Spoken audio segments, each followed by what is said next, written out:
The distress beacon from Proxima 7 had been screaming into the void for 3 days before anyone dared respond. Every species in the Galactic Council knew what those signals meant when they came from Ravager territory. It meant death, suffering, and the complete obliteration of hope.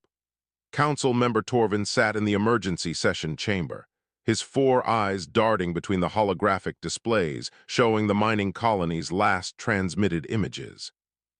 The Ravagers had come in the night, as they always did, and what remained of the 15,000 colonists was now their playthings.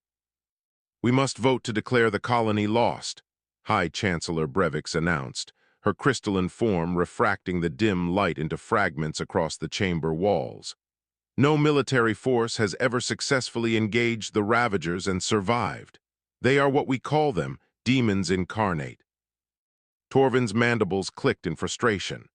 This was the 17th colony lost to the Ravagers in his lifetime, and the Council's response was always the same: abandonment, prayers for the dead, and stern warnings to avoid demon space. But today something different happened.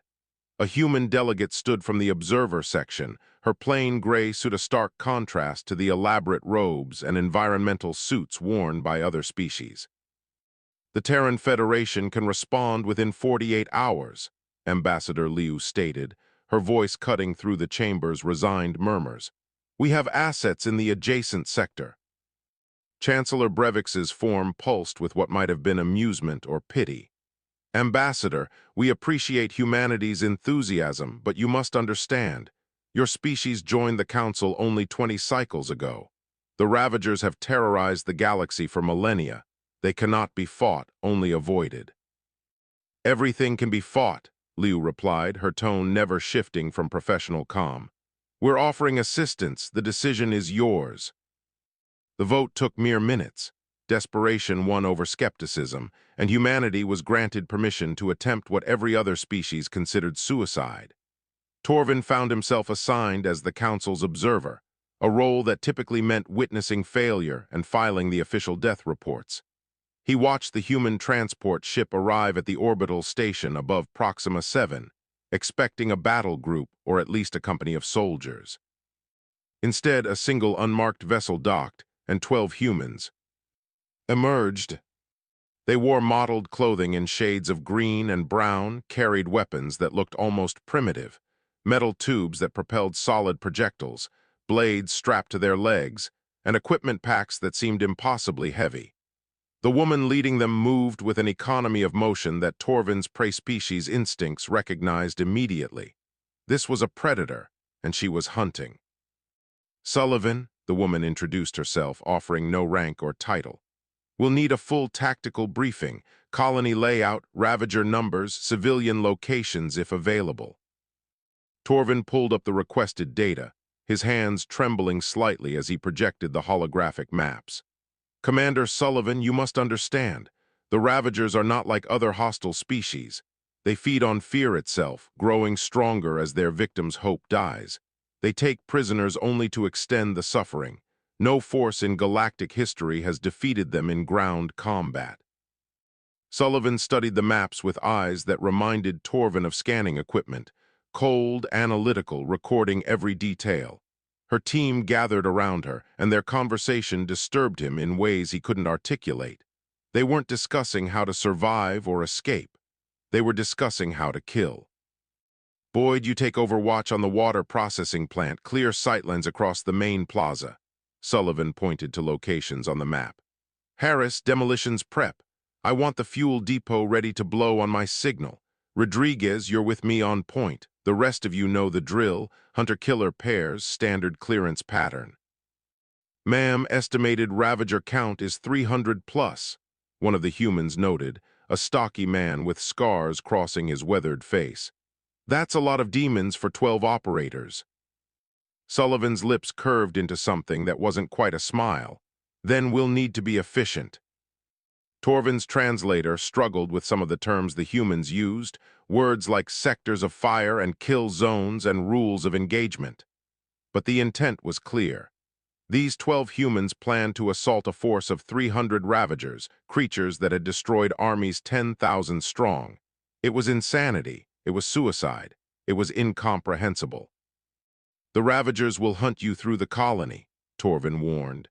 They prefer close combat where they can see the fear in their prey's eyes. They are faster, stronger, and have been killing for longer than most. Civilizations have existed. Sullivan checked her weapon with practiced movements, the metal clicking as she loaded it. Council member Torvin, my team and I have been doing this for a while. We appreciate the briefing, but we don't need it. She looked at him then, and Torvin saw something in her eyes that made his instincts scream warnings. You see, humans have been fighting demons since before we discovered fire. We just called them different names, nightmares, monsters, enemies, but we learned something important over the millennia. What did you learn? Torvin asked, his voice barely a whisper. Sullivan's team finished their equipment checks and moved toward the drop bay. We learned that demons bleed. She paused at the door, glancing back. And when something bleeds, you can kill it. Stay on the ship, council member. This won't take long. The drop bay doors sealed behind the human team, and Torvin watched through the external cameras as they descended toward Proxima 7 in the darkness. The colony's lights flickered in the distance, and somewhere in those shadows, the Ravagers waited. But for the first time in his long life, Torvin wondered if the demons knew what was coming for them. He pulled up the communication channel to record the mission, expecting to document another tragedy. What he documented instead would change the galaxy forever. The colony's eastern sector had gone silent 6 hours before the humans arrived. Ravager Huntmaster Krell prowled through the abandoned residential blocks, savoring the lingering fear that hung in the air like perfume. His kind had terrorized this galaxy for 3,000 cycles, and the pattern never changed. Prey ran, prey hid, prey died screaming. It was the natural order, and Krell was very good at maintaining that order.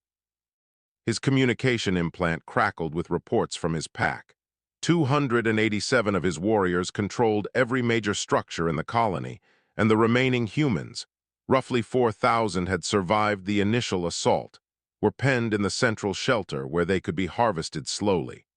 Krell preferred his meals seasoned with weeks of mounting dread. Huntmaster, we have movement in Sector 7, one of his warriors reported. Small craft landed. Thermal signatures indicate life forms approaching our perimeter. Krell's mandibles spread in anticipation. How many? 12, Huntmaster, they appear to be. The warrior's voice cut off abruptly, replaced by a sound Krell had never heard before from one of his kind. A gurgling scream, wet and final. Report, Krell snarled into the communicator. What is happening in Sector 7? Silence answered him, broken only by distant sounds that Krell's predator brain recognized as combat. But there was something wrong with these sounds. The screams were coming from his warriors, not from prey. That wasn't supposed to happen. Sullivan moved through the darkness of the supply depot with Rodriguez 3 meters behind her. They'd been on the ground for 11 minutes, and 4 Ravagers were already dead. The creatures were fast and strong, just as the briefing indicated, but they fought like animals. All aggression and intimidation, no discipline or tactics. It made them predictable. The 5th Ravager dropped from the ceiling with a roar meant to paralyze prey with fear. Sullivan's response was a 3-round burst to center mass, the suppressed gunfire no louder than someone clearing their throat. The demon crashed to the floor, black blood pooling beneath its twitching form. Rodriguez put a confirmation shot through its skull without breaking stride. Boyd status, Sullivan whispered into her radio. Overwatch established. I've got eyes on the main plaza, counting 47 Ravagers in patrol formations. These things have never fought a real military force.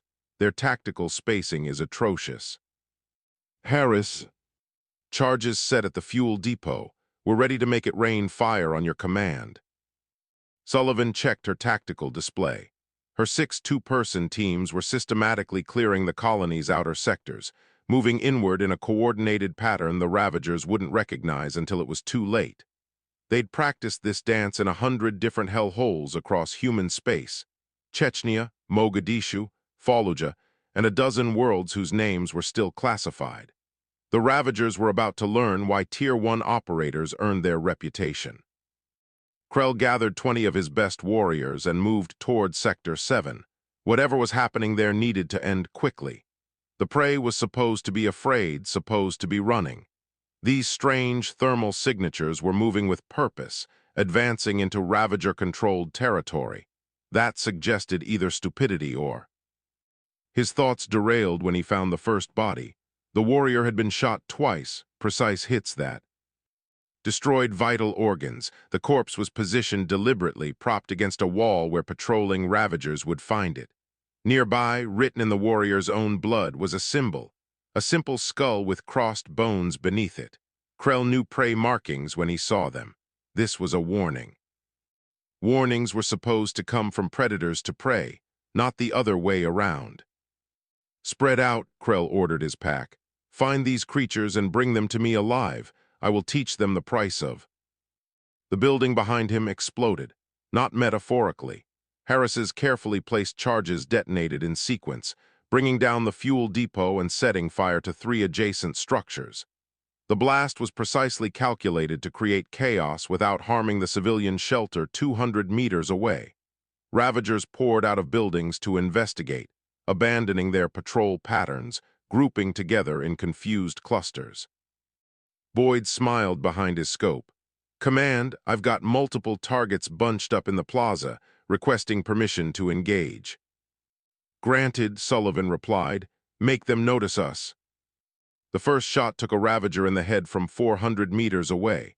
The second dropped another before the first body hit the ground. Boyd worked his bolt-action rifle with mechanical precision, each shot a message. "You are not safe, you are not feared, you are meat." Within 90 seconds, 12 more Ravagers were down, and the survivors finally understood they were under attack. They scattered, seeking cover, calling for reinforcements. Everything they did was predictable, everything followed their instincts, which meant Sullivan's team knew exactly where they'd go and how they'd react. Ambushes were already positioned at every logical route, prepared to turn the Ravagers' panic into a bloodbath. Krell crouched behind a transit station, his warriors dying around him, killed by enemies he couldn't see. He'd hunted for 60 cycles, terrorized 100 worlds, and never experienced this helpless fury. Something was fundamentally wrong. Prey didn't hunt. Prey didn't coordinate. Prey didn't. A human appeared at the end of the corridor, weapon raised. Krell charged, closing the distance in seconds, confident his speed would overcome this tiny creature. The human didn't run. She dropped to one knee, aimed, and fired 4 times. The first 3 rounds shattered Krell's charge with hits to his legs and chest. The fourth was merely insurance.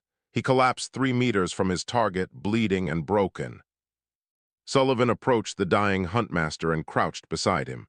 "You've never fought soldiers before, have you?" she asked quietly. "Just civilians and merchants and colonists who couldn't fight back. Well, now you know what it feels like to be prey." She stood and keyed her radio. "All teams, continue sweep, no survivors, let's clean this planet up." Krell's last thought before darkness took him was a terrible realization. These weren't prey at all. They were something worse. They were hunters who'd evolved in competition with each other. Warlord Thex had ruled the Ravager clans for 4 centuries. He'd personally slaughtered 3 separate species into extinction and broken the spirits of 50 different civilizations. When word reached him that something was killing his warriors on Proxima 7, he felt an emotion he hadn't experienced since his youth: curiosity. Nothing killed Ravagers. Ravagers did the killing. That was the fundamental law of the galaxy. He boarded his command ship with 300 elite warriors, veterans who'd fed on fear so long they'd forgotten what their own terror tasted like. The journey to Proxima 7 took 8 hours, and during that time, communications from the colony became increasingly desperate before falling silent entirely. When Thex's ship entered orbit, only one signal remained active: a human transmission broadcasting on all frequencies. "This is Commander Sullivan of Terran Federation Special Operations. Proxima 7 is now under human protection. Any Ravager vessels approaching this colony will be destroyed. You have one chance to retreat. Take it." Thex's laughter shook the command deck. This tiny prey creature thought to threaten him. The audacity was almost refreshing. "Prepare for assault landing," he ordered. "I want these humans taken alive. I have plans for them." Sullivan watched the Ravager command ship descend through the atmosphere, her expression unchanged. "Boyd, you seeing this?" "Affirmative. Big ugly brick coming in hot. Looks like they brought friends." "Harris, how's our surprise package?" "Ready to detonate on your mark. They're going to land right in the middle of our kill zone. Either they're incredibly arrogant or incredibly stupid." Sullivan checked her ammunition. "Probably both. Positions everyone. The warlord's coming down and we're going to teach him some manners." Council member Torvin had remained in orbit, watching the human operation with growing disbelief. In 18 hours, 12 humans had systematically eliminated over 200 Ravagers without suffering a single casualty. The methods they employed were like nothing he'd seen before. Coordinated ambushes, psychological manipulation, tactical superiority that turned every Ravager's strength into a weakness. But now a warlord was descending, and warlords were different. They were the nightmares that gave nightmares to other predators. The Ravager ship landed in the colony's central plaza, its massive bulk crushing several buildings. 300 warriors poured out, spreading in all directions, and Warlord Thex emerged last, his armored form towering 3 meters tall. He scanned the ruins, searching for the humans who dared challenge his dominion. "Come out, little prey," Thex roared, his voice amplified across the colony. "Face me with honor and I will grant you quick deaths. Hide like cowards and I will make your suffering last for cycles." Sullivan's voice came from somewhere in the ruins, calm and unbothered. "Honor? You slaughter civilians and call it honor. You torture the helpless and call it strength. No, Warlord, you're going to learn what those words actually mean." Thex spun toward the voice, but the human was already gone. His warriors fanned out, searching, and that's when Harris triggered the charges. The Ravager ship exploded from within, its fuel cores detonating in a chain reaction that vaporized 50 warriors instantly. The blast threw the survivors into chaos, and Sullivan's team opened fire from 6 different positions simultaneously. The battle that followed was less a fight and more an execution. The Ravagers had numbers and strength, but the humans had discipline, planning, and 3,000 years of evolution in warfare tactics. Boyd picked off targets from his sniper position, each shot calculated to drive the Ravagers into Harris's prepared kill zones. Rodriguez and Sullivan moved through the chaos like ghosts, appearing long enough to eliminate threats before vanishing into the ruins. Thex rallied his warriors, forcing them into defensive formations, using their bodies as shields against the invisible attackers. He'd survived 4 centuries by being smarter than other warlords, and he recognized military tactics when he saw them. These humans were soldiers, not prey, which meant they could be fought using soldier tactics. "Secure the civilian shelter," Thex commanded. "Take hostages, force these humans into the open." 20 Ravagers broke from the main force, sprinting toward the structure where the surviving colonists huddled. It was tactically sound. Humans famously valued individual lives, would sacrifice advantage to protect the weak. Thex watched them close on the shelter, confident this would draw the humans out. Instead, the Ravagers ran straight into the real trap. Sullivan had positioned her team around the shelter from the beginning, knowing any competent commander would eventually try this play. As the Ravagers approached, 6 operators opened fire simultaneously from concealment. The demons died in seconds, cut down before they could even process the ambush. None reached the shelter doors. "Did you think we'd leave them undefended?" Sullivan's voice called out again. "Did you think we don't know how monsters think? We've been fighting your kind since before your species learned to use tools. We just call them different names on Earth: terrorists, war criminals, those who prey on the weak. And we've gotten very, very good at stopping them." Thex felt something unfamiliar crawling up his spine. His warriors were dying, not from superior strength or better weapons, but from superior thinking. These humans fought like Ravagers should fight, using every advantage, showing no mercy, converting enemy mistakes into casualties, except they did it better. He'd come to Proxima 7 expecting to crush an upstart prey species. Instead, he'd walked into an ambush designed by predators who'd spent millennia perfecting the art of killing their own kind.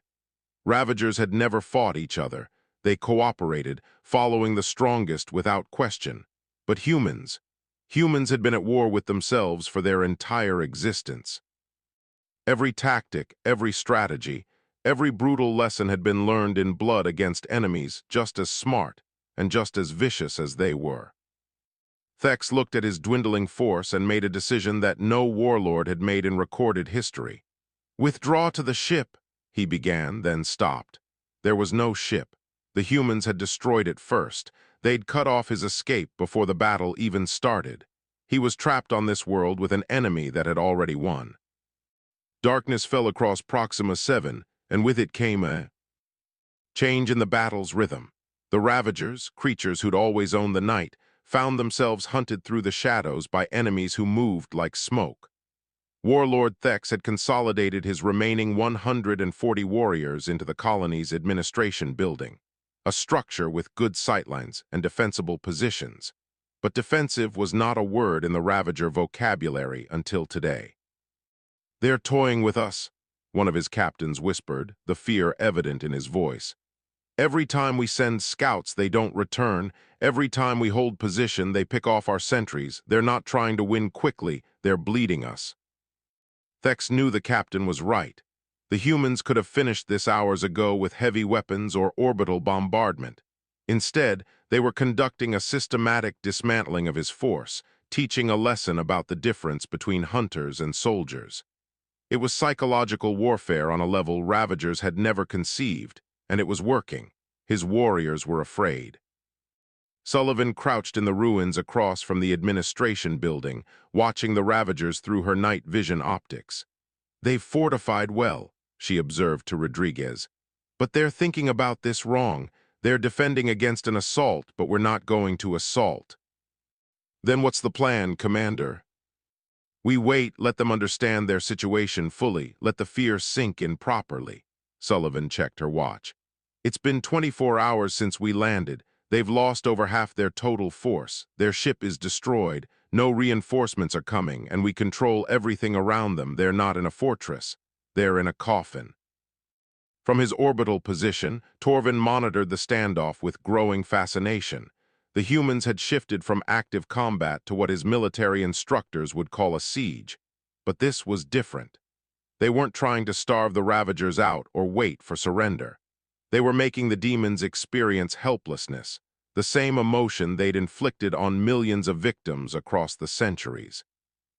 "Commander Sullivan," Torvin broadcast on the open channel, "I must ask, why not finish this? You have demonstrated clear superiority. Why prolong the engagement?" Sullivan's response was immediate. "Because, Council member, this isn't just about Proxima 7.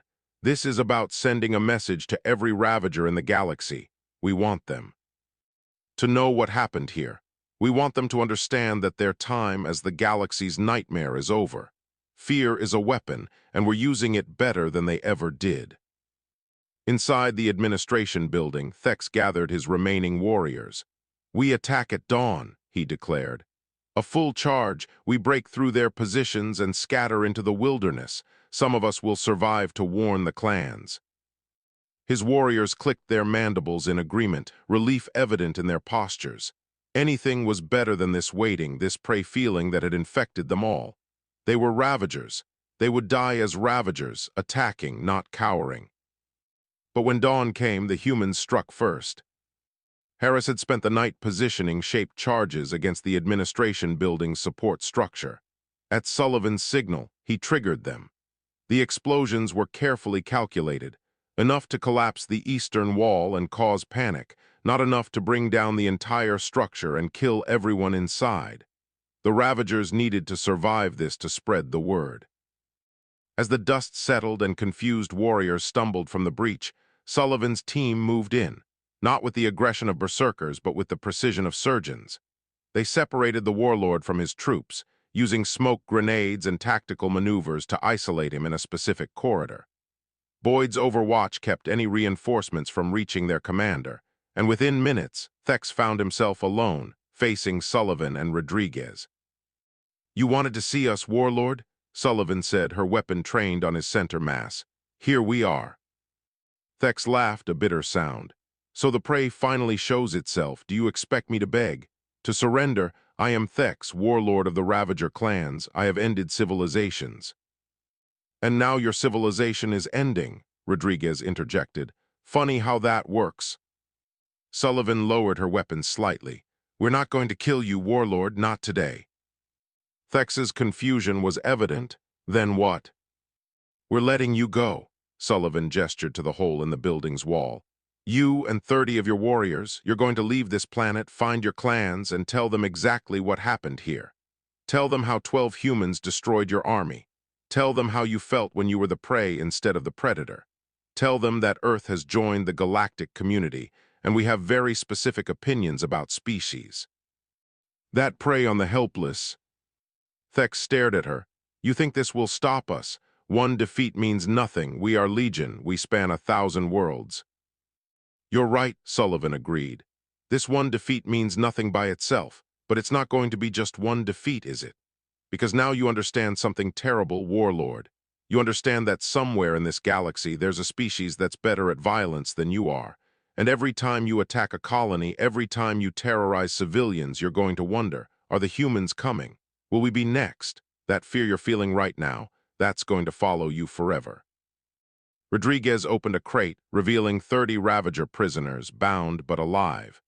These are the warriors you're taking with you. The rest of your force is dead, killed in combat, every single one of them. We could have killed these 32, but we wanted you to have witnesses. We wanted the galaxy to hear this story from multiple sources, so no one thinks it's a myth. Thex looked at the prisoners, then at the human soldiers, and finally understood the full extent of the trap. They hadn't just defeated his warriors. They'd turned him into a messenger, a living warning that would spread throughout Ravager space faster than any military action could. They'd weaponized his survival. Why, he asked finally, why spare us at all? Sullivan's expression remained neutral.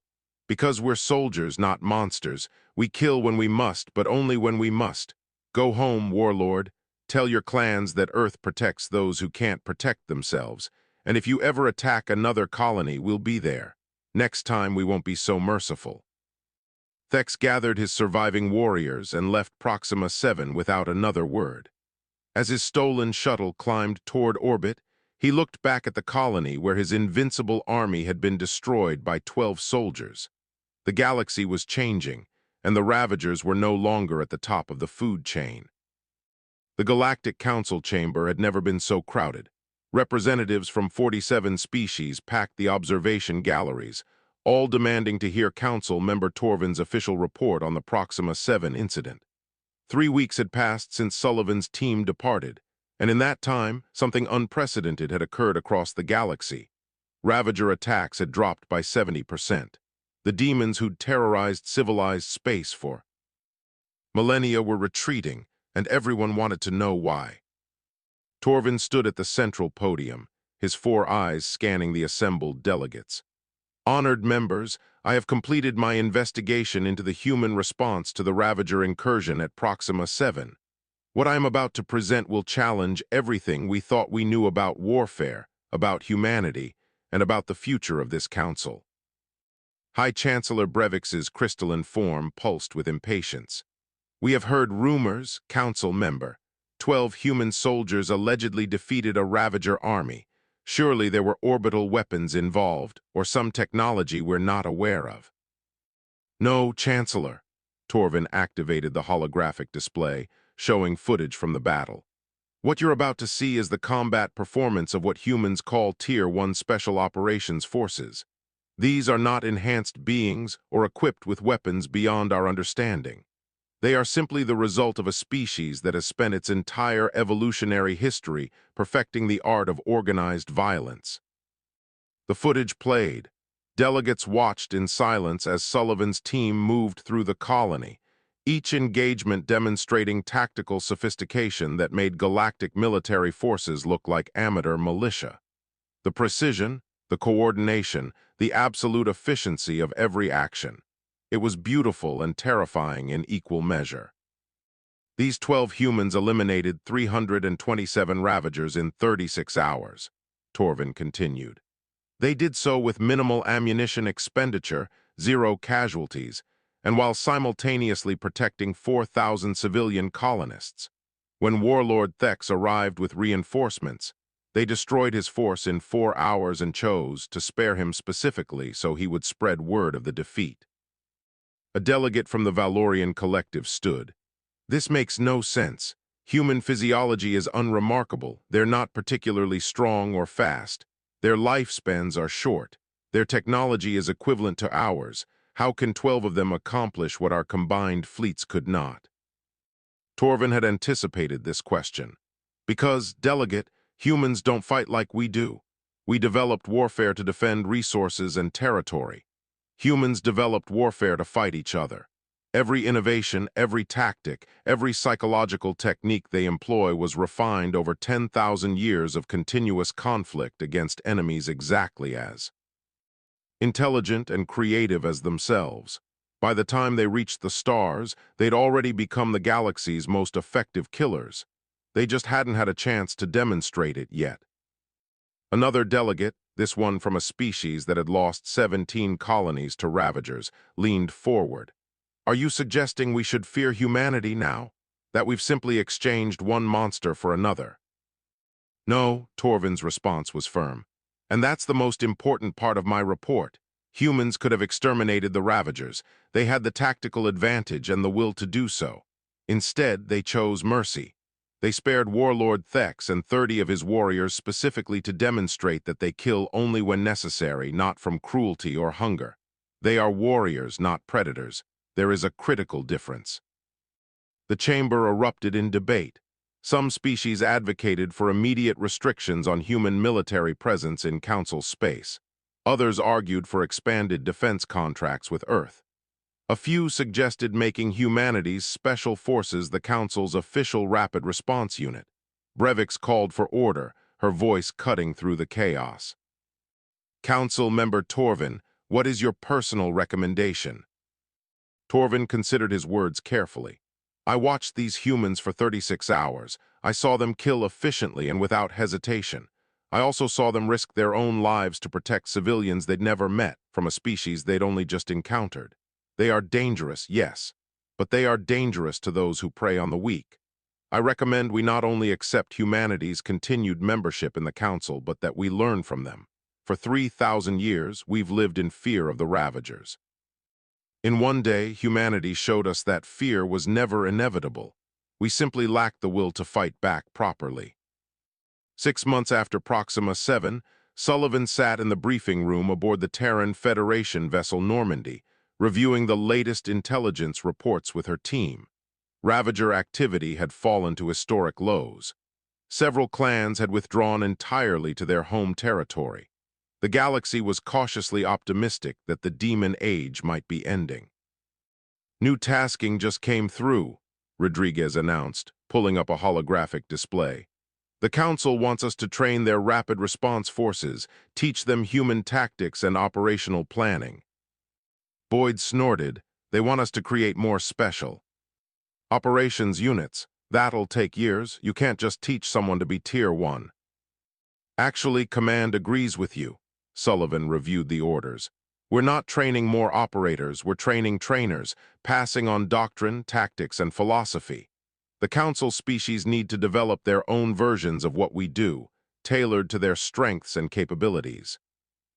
Harris looked up from cleaning his rifle. Think they can handle it?